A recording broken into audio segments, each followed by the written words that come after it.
Let's have a big round of applause for Congressman Mark Sanford. Come on up, Mark.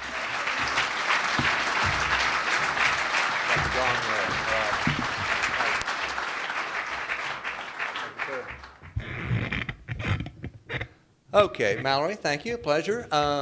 Indeed, back up from Hilton Head, and the drive was good. I'd say thank you for including me. Eddie, you're tireless. Everywhere I go around the district, Eddie was already there or has just gone his way.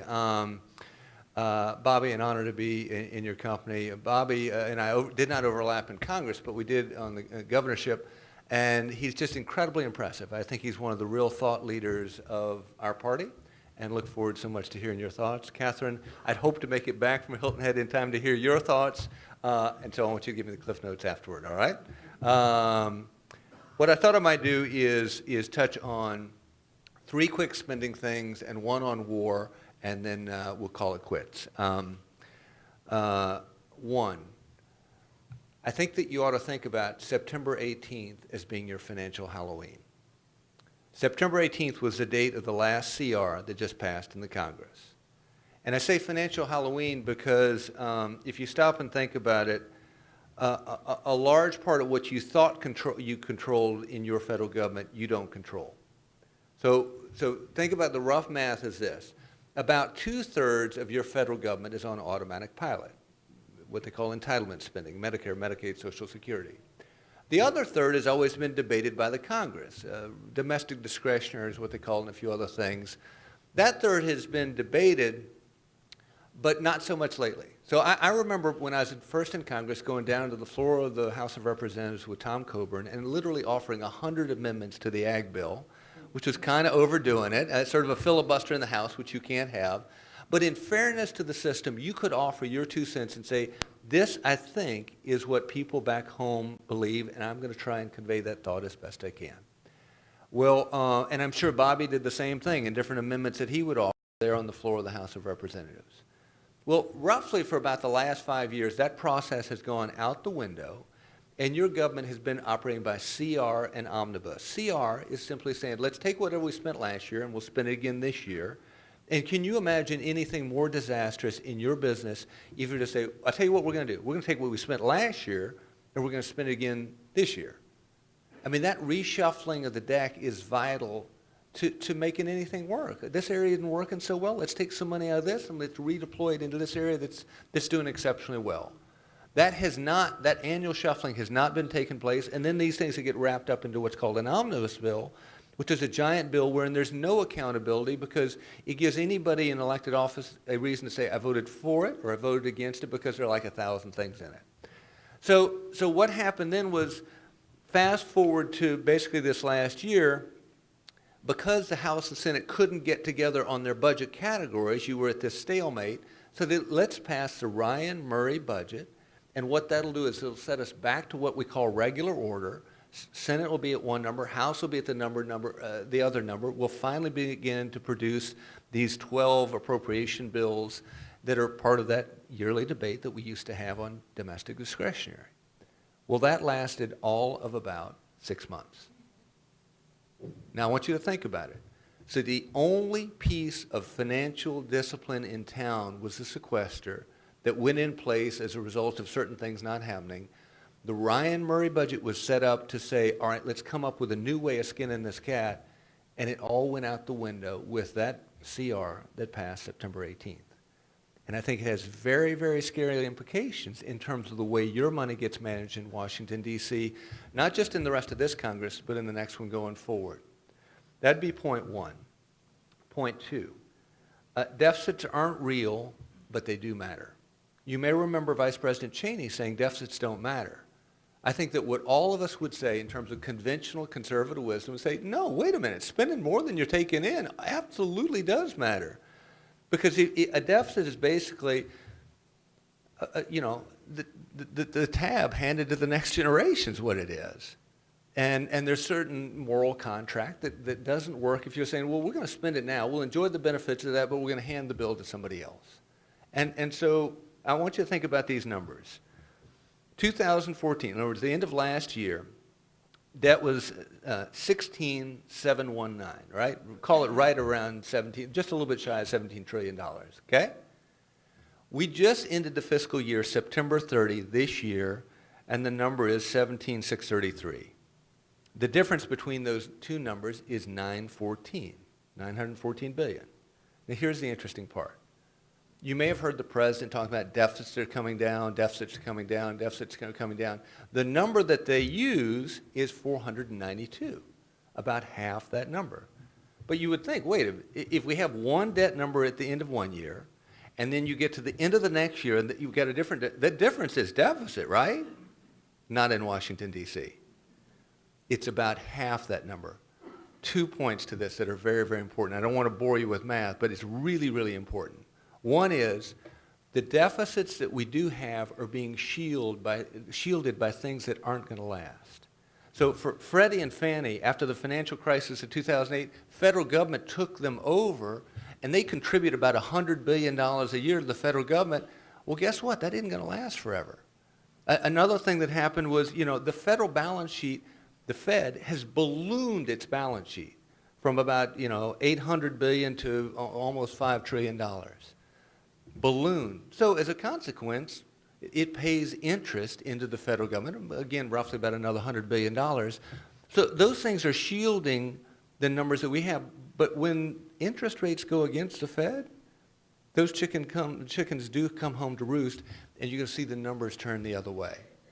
So our numbers are really, really scary because, one, they're being faked based on a low interest rate environment that's going to turn against us.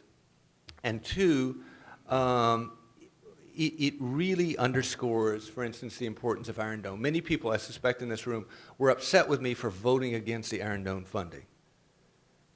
But what is important is I've already voted for it twice. I've been consistent in my support of Israel in my time before in Congress, my time now. But what we cannot continue to do is continue to game the process wherein a vote like Iron Dome that they know is politically popular is not offset, which means it's not including the deficit, and it just goes straight to that extra $400 billion of accumulated extra that really drives where our national debt's going. Same happened with the VA. If a vote's popular these days in Washington, it gets tucked to the side. They don't offset it, which means it ends up in that number that is not showing up in deficit, but is showing up in accumulated national debt, and we got a real problem on that front. Third point I would make is this. Reinhardt and Rogoff aren't crazy. Now, I don't know if you all remember them.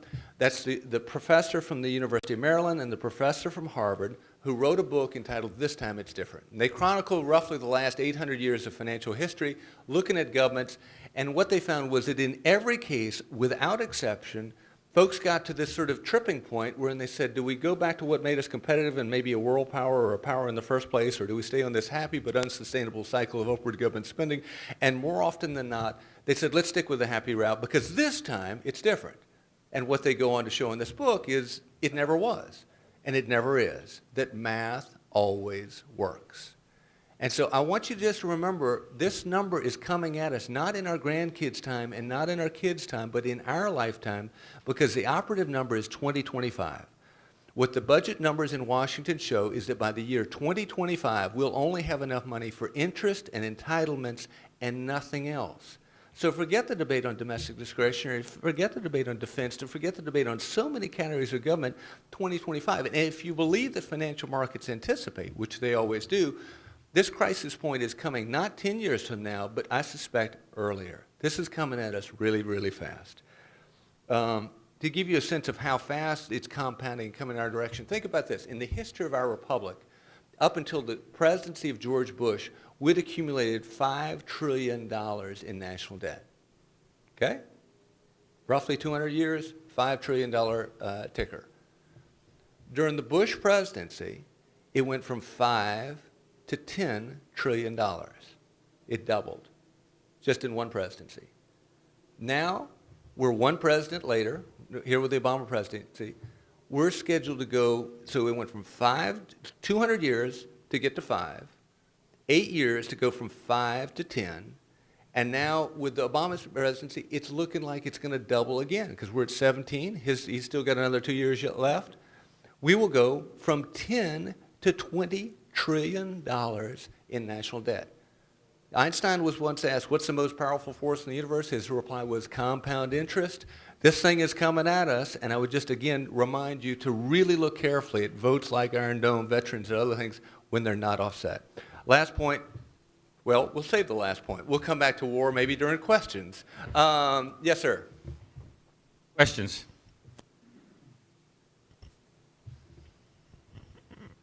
You brought up Iron Dome. The reason you gave was because you said it wasn't paid for in the budget. Israel was existentially threatened, and if it didn't have any more funds for Iron Dome, there was a possibility it was going to be destroyed. South Carolina is coming out with a license plate saying South Carolina stands with Israel. The next time Israel is existentially threatened, will you vote the same way? I'll look at it as I'll look at any vote. I think it's important to recognize that if America is going to be a long-term ally to Israel, you got to look at more than the next 5 or 10 years. And if America is not in a strong financial position, then Israel's position in the Middle East is exceedingly precarious. And if you look at the existential threat to America, based on, Chairman of the Joint Chiefs of Staff, when he was asked, what's the most serious threat to the United States of America, his reply was the national debt. It wasn't what's happening in some other place around the world. It was the national debt. And so what I would say is, on the votes like that, I completely concur that, is there a huge problem? Do we need to do something about it? Which is why I voted in favor of Iron Dome. But I think that you cannot do what is happening in Congress right now, which is the number I just tried to walk through, which is gaming the system. Which is to say, if it's politically popular, we're not going to bother paying for it because you look like you're against Israel, you look like you're against veterans, you look like you're against somebody that has a meaningful constituency behind it, and therefore nobody's going to take the vote. But if you continue to do that, then we end up with exactly what we saw this year, which is $422 billion not being a part of the deficit, but being added to the national debt this year, which is at best confusing for people. Because they think, well, I thought the deficit was going down. I thought we were down to about $400 billion from about $1 trillion. I thought it's coming down. No, in fact, it was about $1 trillion this year because money was moved off budget, which is what happened with the Iron Dome. So my objection was not against Iron Dome. It was procedurally, how are we going to pay for Iron Dome in a way that doesn't cause us to, over the long run, not be able to support Iron Dome or Israel or a whole host of places around the world. Yes, sir. Mark, would you give us some thoughts about the war? Oh, okay, yeah. I was just, what I was going to say was, I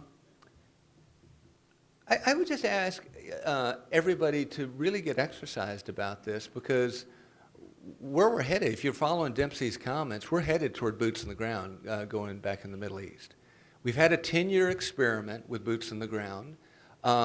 We've spent, over $1 trillion. We've had more than 6,000 soldiers killed. But more importantly, given the body armor of today, we've had over 50,000 that have come back with life-altering wounds. So what would have killed you in a past conflict, they now survive, but they happen not to have a hand, an arm, a leg, etc. This has been a very costly conflict. And so I think it's important that we measure that cost prior to engagement. That's why the Founding Fathers were so deliberate in saying only Congress has the authority to declare war. And that's a fairly sacred provision. I mean, in its balance hangs life or death. In its balance hangs a whole host of different financial and life considerations. In its balance hangs, how allies are going to view us going forward. And so I think it's just, Republican and Democratic presidents, in fairness, alike have ignored that notion of looking for declaration. But I think it's really important as you have conversations with friends, cousins, or relatives around other parts of the country to say, look, let's have a debate as an American family on what we want to do or what we don't want to do, but let's not back end our way into this. And it's not only declaration. If you look at what the administration's doing right now, the tie that they have to action is tenuous. It's beyond tenuous. What they have done in terms of the use of military force is to say, we're authorized because Congress 13 years ago gave to President Bush basically authorization for the use of military force in going after perpetrators of 9/11. The only problem with that is it was against the state of Iraq. We're actually working as an ally with Iraq against ISIS. And so, I mean, I don't think, and I think Bobby could comment on this further, but Congress doesn't give blank checks to, multiple presidents as they succeed one another to say, declaration is declaration, and yet the administration has been up saying, we think that document holds for the next 20 years. That is absurd. And so all I'm saying is I think we really need to have an earnest debate about what we want to do or what we don't want to do, but let's have that debate as opposed to backing into this thing, which is what we're in the process of doing.